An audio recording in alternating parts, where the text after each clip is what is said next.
brought to you by Palvi Agrico. आता शेतीसाठी जे काही लागणार ते घरपोच मिळणार, तेही मोबाईलच्या एका क्लिकवर. छत्रपती शिवाजी महाराज लोक कल्याणकारी आणि आदर्श राज्यकारभार करणारा जगातला सर्वोत्तम राजा. शिवबा ते छत्रपती शिवाजी महाराज हा टप्पा पार करताना शिवरायांनी मैदानातच नव्हे तर मनातील युद्धही लढली. अनेकदा पदरी पराभवाला तहात मावल्याने जीवाची बाजी लावून जिंकलेले किल्लेही गेले, पण खचून न जाता स्वराज्य निर्मितीची घेतलेली शपथ पूर्ण केली. अशा शिवरायांना आता दैवत्व बहाल केले जात आहे. हो, तुमच्या माझ्यासारख्या हाडामासाच्या पण विचारांनी आभाळा एवढी उंची गाठलेल्या शिवरायांना शंकराचा अवतार म्हटलं जात आहे. पण शिवरायांना दैवत्व बहाल करणं योग्य आहे का? शिवरायांना देवाचा अवतार म्हणण्यामागे कोणता डाव आहे का? याचाच शोध घेण्याचा प्रयत्न आपण या व्हिडिओतून करणार आहोत. नमस्कार, मी लखन आदाटे आणि तुम्ही पाहताय मुंबई तक. छत्रपती शिवाजी महाराज देवाचा अवतार होते का हा प्रश्न उपस्थित होताच एक गट म्हणेल हो, तर दुसऱ्या गटाचं म्हणणं असेल कदापि नाही. भाजपच्या खासदार मेधा कुलकर्णींच्या दाव्यानं याच वादाला पुन्हा एकदा तोंड फुटलंय. छत्रपती शिवाजी महाराज शंकराचे अवतार होते असा दावा करत मेधा कुलकर्णींनी नवे दावेही केलेत. शुक्रवारी शिवनेरी किल्ल्यावर तिथीनुसार शिवजयंतीच्या कार्यक्रमाला मेधा कुलकर्णींची उपस्थिती होती. याच वेळी सावरकर आणि रामदास स्वामींसह मोदींचं कौतुक करत खासदार कुलकर्णी शिवरायांबाबत नेमकं काय म्हणाल्या तेही पहा. जसं आपण स्वातंत्र्य सावरकरांचं म्हणतो, सावरकरांनी अनेक त्यांची गीतं लिहिली, आरती लिहिली, तसं रामदास स्वामींचा मगाशी उल्लेख झाला. शिवरायांचे आठवावे रूप किंवा श्रीमंत योगी हे सगळं वर्णन काय सांगतं आपल्याला? राज्याभिषेक त्यांनी स्वतःसाठी नाही केला, ते योगी वृत्तीचे होते, प्रत्यक्ष शंकराचा अवतार होते. शिवाजीच्या आशीर्वादाने या ठिकाणी प्रत्यक्ष शंकराने जन्म घेतला आणि त्याचं नाव आहे छत्रपती शिवाजी. तुमची जी भक्ती आहे, तुमची जी साधना आहे, तुमची जी चळवळ आहे, ती आज पाहत असलेल्या तुम्हाला आशीर्वाद देत असतील. आपल्याला हे राष्ट्र जसं छत्रपती शिवाजी महाराजांनी हिंदवी स्वराज्याची स्थापना केली तसं आपल्याला हिंदू राष्ट्र स्थापन करायचे. आपण एक काळ असा होता की हिंदू धर्म राहत होते, तर माननीय मोदीजी देशामध्ये नेतृत्व करत असताना आपण बघतो की आज अभिमानाने आम्ही निर्भीडपणे सांगू शकतो की मी हिंदू आहे. अल्पसंख्य म्हणून संख्या झाली 25 करोड. कशाला म्हणतात अल्पसंख्य? आणि एक आवाज दिला की सगळे रस्त्यावर येतात. तुम्हाला किती आवाज दिला तर रस्त्यावर येणार ना तुम्ही? येणार आहात का? छत्रपतींचे मावळे होत आपण. कसरत म्हणून जगायची गरज नाही होत. रक्तात भिनलं पाहिजे माझ्या, की जेव्हा केव्हा वेळ तेव्हा कापून काढेल.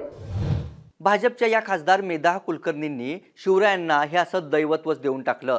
हिंदूंवर अत्याचार करणाऱ्यांचा काटा काढू, त्यांना शिल्लक ठेवणार नाही अशी आक्रमक भाषाही वापरली. पण शिवराय फक्त एवढ्यापुरतेच मर्यादित होते का? याच मुद्द्यावरून इतिहासात सुद्धा अनेकदा वाद झालाय. याच मुद्द्यावर बोलताना प्रतिमांचं पूजन आणि विचारांचं कर्तृत्वाचं दफन करणं घाणेरडी सवय आहे असं म्हणत दिवंगत गोविंद पानसरेंनी थेट प्रहार केला होता. आपण बऱ्याच वेळेला काय करतो, माणसाचा देव करतो. माणसाचा देव केला जे घोटाळा होतो. शिवाजी महाराज शिवाचा अवतार होते, शिवाजी महाराज विष्णूचा अवतार होते असं लिहून ठेवले बरं का. पण शिवाजी महाराजाला शिवाचा अवतार केलं म्हणजे आपली जबाबदारी काय? काहीच नाही. तुम्ही शिवाजी सारखे वागा.